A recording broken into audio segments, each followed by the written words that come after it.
Hello dear friends, कैसे हो आप सभी? Hope so all of you are doing very well. Welcome to my channel NB Biology Tutorial. I am Professor Namrata Burate.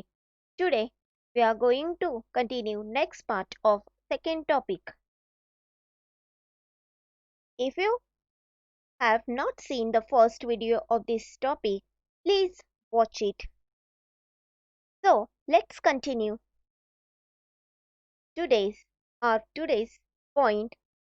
We know that there are 5 kingdoms system which are discovered by R.H. Whitaker in 1969.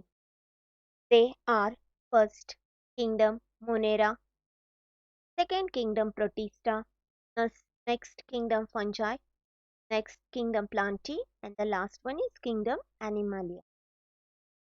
Today we will concentrate on the first kingdom, that's the kingdom Monera. So let's start our point. So this image indicates the organisms which are included in the kingdom Monera. So let's start the characteristic of the kingdom Monera. The first characteristic, the organism which is included in the kingdom Monera.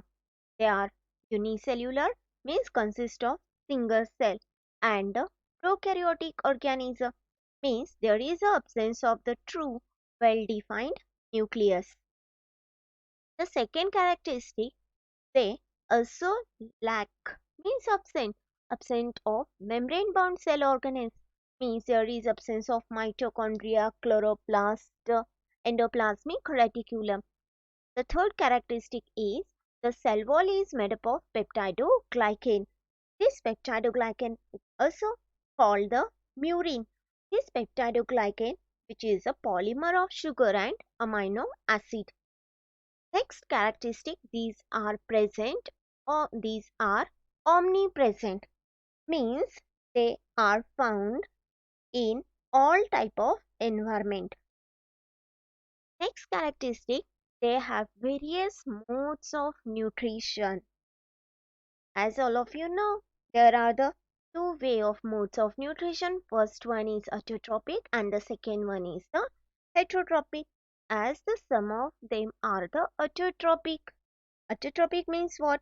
That is, the synthesis of their own food from inorganic substrate. They should be phototrophs or chemoautotrophs. A large majority of them are heterotrophs. Next, what's a heterotrophs? Heterotrophs means, that is, they do not prepare their own food but depend on other organism or on dead organic matter for food. Next characteristic is, they do not have well-defined nucleus. Instead of it, the DNA exists as a simple double-stranded circular molecule, and that circular molecule is called as the nucleoid. In addition to this organism contains the extrachromosomal small circular DNA molecule, that extrachromosomal DNA molecule called as plasmid. Next characteristic, its mode of reproduction is asexual and sexual. Asexual means there is in a single organism. One parental organism is involved, and the sexual means there is both the sex organs is involved. That is the asexual reproduction. It is occur with the help of binary fission or budding, and very rarely sexual reproduction it is occur by means of conjugation method. Next one is depending on their shape. They are of 4 types. First one is coccus, second one is bacillus, next one is vibrio, and the last one is the spirula. As there are the 4 types on the basis of shape. First one is coccus, bacillus, vibram and the spirulium. The first coccus, it's somewhat spherical bacteria. It is a rod shape. Then this vibram, it's a comma shape. And the spirulium, it is the spiral shape form of the organism or the bacteria. As is kingdom Monera, it is basically classified it into the 2 types. First one, it's a Archaebacteria, and the second one, it's a Eubacteria. So both the name you should remember. First one, it's a Archaebacteria, and the second one is Eubacteria. This Archaebacteria, it is also called as the ancient oldest bacteria, and the Eubacteria, it is called as the true bacteria. This Eubacteria, it is further classified it into 2 forms. First one is a cyanobacteria and the second one is a several subgroup of bacteria. So let's begin our next point, that is the Archaebacteria. So what is this Archaebacteria? That is, they are supposed to be oldest and ancient bacteria. They are special as they can survive under extreme conditions such as absence of oxygen, high salt concentration, acidic pH, and very high temperature, means temperature near about the 100 degrees Celsius. As is bacteria, it is of various forms of bacteria. First one, it may be the methanogenic bacteria, it may be the thermoacidophilic bacteria, or it may be the halophilus bacteria. So the first one we see halophilus. This halophilus, it is observed in extreme salty areas. They can live in strong salt solution. This form of bacteria, it is present in extreme strong salt solution. Second form of bacteria, that is the methanogenic bacteria.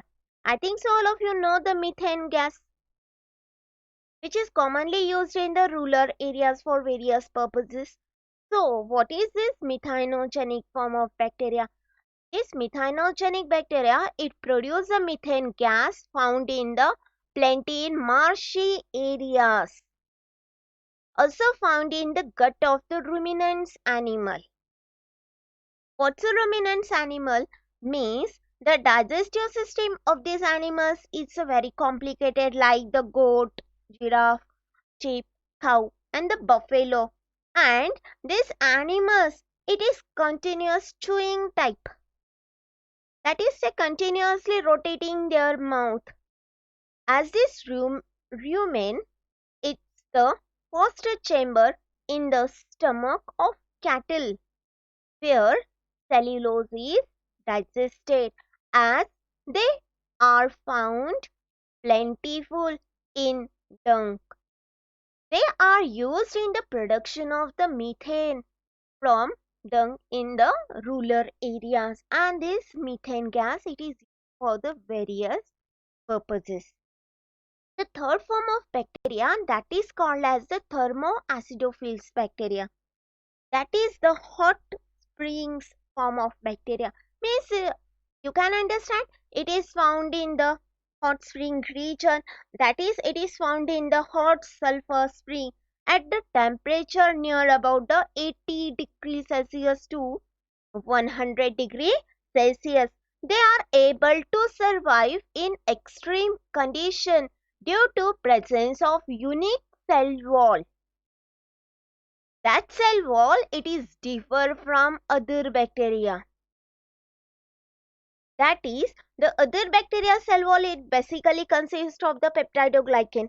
But here, this bacteria, it contains the cell wall, and that cell wall, it consists of the polysaccharide and the protein. So this is the important phenomena. You should remember it. The next one, it's a eubacteria. So what's the second type of bacteria? That's the eubacteria. You see the characteristic of this eubacteria. These are commonly referred as the true bacteria. They have cell wall, and this cell wall it consists of peptidoglycan. They are found as autotrophs and heterotrophs, means some of them prepare its own food material and some of depend on the another organism. The autotrophs can be photosynthetic autotrophs, or it may be the chemosynthetic form of autotrophs. The photosynthetic autotrophs like the chlorobium and the chromatium, that is the green sulfur bacteria, and the chemoautotrophs, that is says as the chromatium or the chemosynthetic, like it says as the sulfur bacteria. Afterward that, the next characteristic in case of these eubacteria is these are mostly multicellular. You can see here. It consists of the many cell.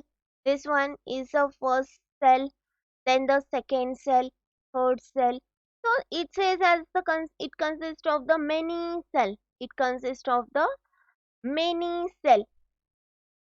So these are mostly multicellular filamentous. It's a thread-like a structure. It's a filamentous form living in fresh water. The body it is covered by mucilaginous sheath.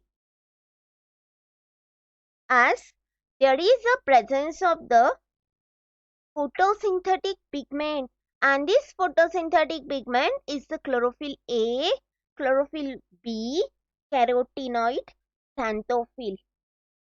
And what's a specific characteristic in case of these filamentous forms of organism?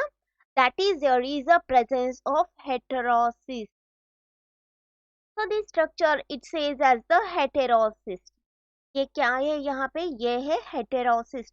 And this heterocyst it plays a very important role in nitrogen fixation. The next phenomena we see, that is the heterotrophs. The heterotrophs are most abundant. Most of them are decomposer and known for breaking down the large molecule in simple molecule or minerals. They can be anaerobes, helping in the curdling of milk, fixation of nitrogen, antibiotic production, decomposing, and degrading the oil. Some of them are pathogenic, means they are responsible for causing the disease like the typhoid, cholera, tuberculosis, and tetanus. The last one we see, that is the mycoplasm. So what's a mycoplasm? These are smallest of all living forms. They do not have cell wall. ये mycoplasm को cell wall नहीं होता. They do not have cell wall around the cell membrane. So there is a presence of the 3-layered cell membrane. But what is a significant phenomena here? There is an absence of cell wall. Many of them are pathogenic, means they are the disease causing. They are found resistant to common antibiotics due to absence of cell wall. As is mycoplasm are found in man, animals, plant, insect, soil, as well as sewage. The first mycoplasm isolated from cattle like the pleuropneumonia. Hope so you understood it. Thank you. Thanks for watching my video. Stay tuned to my channel. Thank you.